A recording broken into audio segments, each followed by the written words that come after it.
Жаандын катуу жаашы фермер Нурлан Көкөевдин үй бүлөсүн болжолдуу 2 миллион сомдой чыгымга кептеди. Анткени мал сарайын сел каптап, Эдилбай жана Гиссар породасындагы 90 козусунан кол жууду. Фермер асыл тукум козуларын күздө болжол менен 15-20 миң сомдон сатмак. Күтүлбөгөн табият кырсыгы ишкерди минтип бир топ түйшүккө салып турат. 12'den 2 tam ortalıktan saatte malda karabay kılat kesin.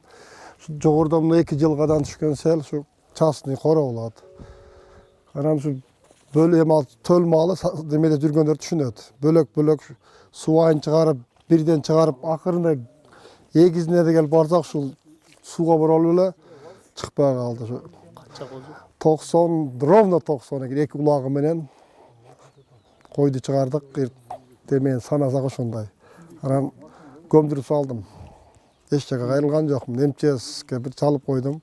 Бир нече күндөн бери жаап жаткан жаандын кесепетинен Жалал-Абад шаардык оорукананын короосун, автобекеттин аймагын, ошондой эле шаар аймагындагы 60 үйдүн айланасын суу каптаган. Селден жабыркагандардын көпчүлүгү Төшкутчу айылынын жашоочулары. Алар жыл сайын жаан-чачын көп жааган учурда айылдагы каналдан суу ашып, оңдогон үйлөрдү каптап кетээрин айтышат.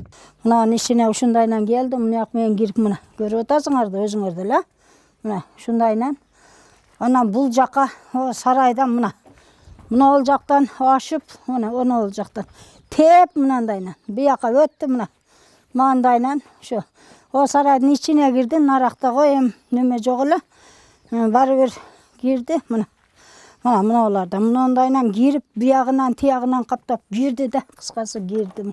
Калаада айрым үй ээлери каналдардын үстүн жаап, мыйзамсыз курулуш жүргүзүп алгандары аныкталды. Аларды өз калыбына келтирүүгө жергиликтүү бийлик ал жарандарга кат даярдоодо, жеринде түшүндүрүү иштери да жүргүзүлдү. Буйрукка баш ийбегендер болсо атайын чара көрүлөт дешет. Алдыда сел арыктарын кайрадан тазалоо иштери көрүлөт. Бүгүн дагы жыйын өттү. 27 күнү дагы жыйын өткөн. Ошо мыйзам бузгандар боюнча иш аракеттер жүргүзүү. Бүгүнкү жыйында дагы биз бүт техникаларды көтөрүп атабыз.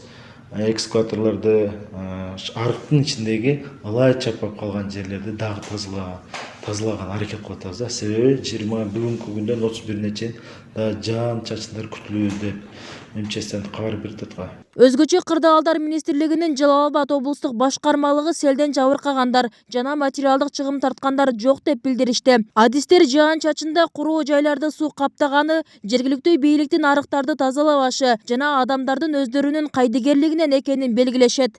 Ушерп азыркы маалыматтар боюнча бүгүн да комиссия иштеп атат. Азыркы маалыматтар боюнча ушерп жок. Өткөн суткада Ташкөмүр шаарында жааган жамгырдын кесепетинен Бишкек-Ош унаа жолунун болжол менен 431-432 чакырым аралыгында унаа жолго шагыл түшүп, жол убактылуу жабылган. Тийиштүү кызматтар тазалоо иш-чараларын жүргүзүп жатканы маалымдалды. Өзгөчө кырдаалдар министрлигинен билдиришкендей, 1-апрелге чейин туруксуз аба ырайы күтүлөт. Абанын температурасы төмөндөп, кар жана жамгыр жаап, үшүк жүрүп, жолдор тайгак болот. Бибисара Орозалиева, Шерзат Агамбердиев, 7 канал, Жалал-Абад.